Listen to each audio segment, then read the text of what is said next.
anticipated for Sony's E3 2017 press conference, but soon found myself between disappointment and delight, which I will further digress towards the end of the video. So until then, let's talk about some of the games, or to be more accurate, some of the gameplay I was interested in during the press conference. Days Gone, a game I've been waiting heavily on for gameplay, finally arrived at the press conference, and by golly, it looked amazing. Some of these mechanics used during the game were very impressive being used in the game itself, and a lot of surprises as well. Some of my favorite moments was the sneak attack scene in which environmental attacks were used, and did leave me asking if there were more combat actions or different variations on combat. Also, a part where the protagonist was able to control a zombie horde to attack enemies was pretty freaking cool. Overall, it was a very good showing of the game and the gameplay, and I can't wait to pick it up. Call of Duty World War II was shown a multiplayer gameplay trailer, and it showed a lot of action and awesome gun work, not to mention unbelievable, precedented good graphics from a Call of Duty game. It seems to me the more I see and hear about this game,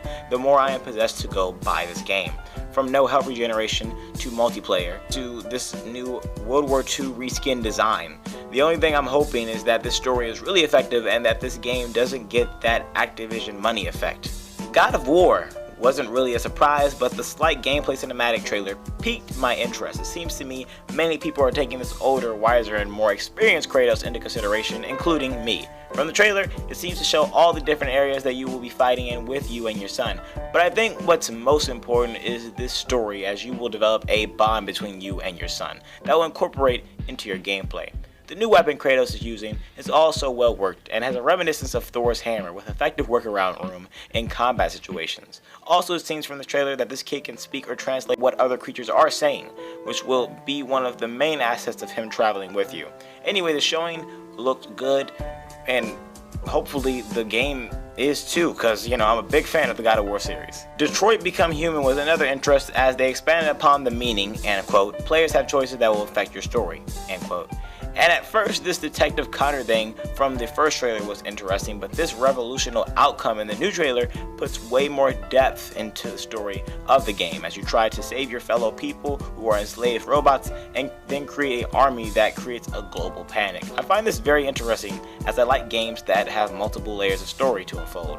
One thing I would like is different abilities for different characters, but overall I can't wait for this game to release, and I can't wait to see how much time these devs put into this game as well.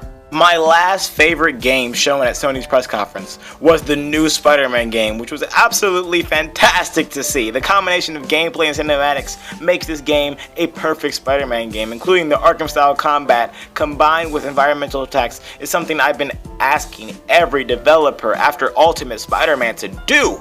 Now, the QuickTime events aren't too bad as they seem to add a special moment to the game cinematically, so I won't complain too much about the QTE in the game. The combat was amazing. There was even a scene where Spidey used this web shooting trigger sensor to wrap up his enemy. Then the slow motion effects during the combat made it really feel that you had the superpower one-up on your enemies. Not to mention the way Spidey's movements were in between combat scenes were so realistic. Even his webbing up enemies were so freaking awesome. Even the environmental combat was awesome because it shows not only innovation, but Spidey is using his wits instead of his fists in some instances. Web swinging was awesome as well. I heard from Insomniac Games that some of these swinging scenes were actually really physics-based. He can run up walls and use the environment to the best of his abilities, which has been done in other Spider-Man games, but seems like a remastered combination in this game. Some elements even remind me of the Amazing Spider-Man games, but nonetheless, I can't wait to buy this game when it releases. I might even pre-order. Okay, so let's talk about the conference off the script. Sony's new press conference for E3 2017 was disappointing, like I said before in the beginning.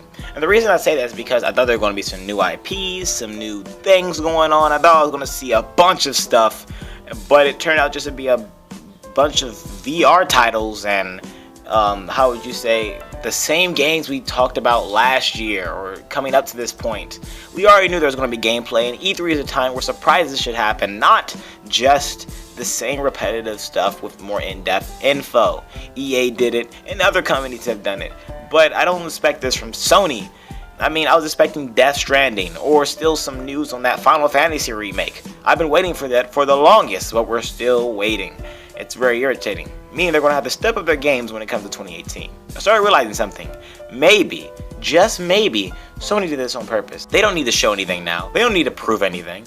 They're already in the lead. They're beating Xbox, they're beating Nintendo, they're beating their main companies when it comes to video games. So really, they don't really need to show a whole lot. Really, they just need to show enough to make us and keep us interested. Let's be honest here, Sony is beating the crap out of Microsoft. And let's not forget about this, the Xbox One X is targeted to a specific audience, guys. Meaning that this specific audience of people who love hardware is small compared to the people who just want to play a game. Very, very small. So what it comes to me and what I'm hearing here is that Sony just basically didn't want to do a lot. To me, in total, the winner had to be Ubisoft, showing Assassin's Creed Origins and this and that and this and that. It was delicious. If not that, maybe because Nintendo showed the new Metroids and Metroid. I was waiting for that for such a long time. If you follow me on Twitter, you can see that I do that and talk about Metroid.